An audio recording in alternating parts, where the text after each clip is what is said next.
ರಾಜಕಾರಣದಲ್ಲಿ ಮತ್ತೆ ಸಿಡಿ ಸಂಚಲನ ಸೃಷ್ಟಿಯಾಗಿದೆ. ಹನಿ ಟ್ರ್ಯಾಪ್ ಆಗಿದ್ದಾರಾ ಕಾಂಗ್ರೆಸ್ ಪ್ರಭಾವಿ ಸಚಿವ ಎನ್ನುವ ಪ್ರಶ್ನೆ ಇದೇ ಸಂದರ್ಭದಲ್ಲಿ ಎದುರಾಗ್ತಾ ಇದೆ.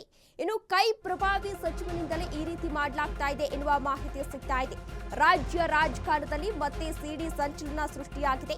ಹನಿ ಟ್ರ್ಯಾಪ್ ಆಗಿದ್ದಾರಾ ಕಾಂಗ್ರೆಸ್ ಪ್ರಭಾವಿ ಸಚಿವ ಎನ್ನುವ ಪ್ರಶ್ನೆ ಕೂಡ ಎದುರಾಗ್ತಾ ಇದೆ. ಕೈ ಪ್ರಭಾವಿ ಸಚಿವನಿಂದಲೇ ಮಂತ್ರಿ ಹನಿ ಟ್ರ್ಯಾಪ್ ಅನ್ನ ಮಾಡಲಾಗಿದೆಯಾ ಎನ್ನುವ ಪ್ರಶ್ನೆ ಎದುರಾಗ್ತಾ ಇದೆ. ಹನಿ ಟ್ರ್ಯಾಪ್ ವಿಚಾರವಾಗಿ ವಿಧಾನಸಭೆಯಲ್ಲಿ ಈಗ ಪ್ರಸ್ತಾಪವನ್ನ ಕೂಡ ಮಾಡಲಾಗಿದೆ.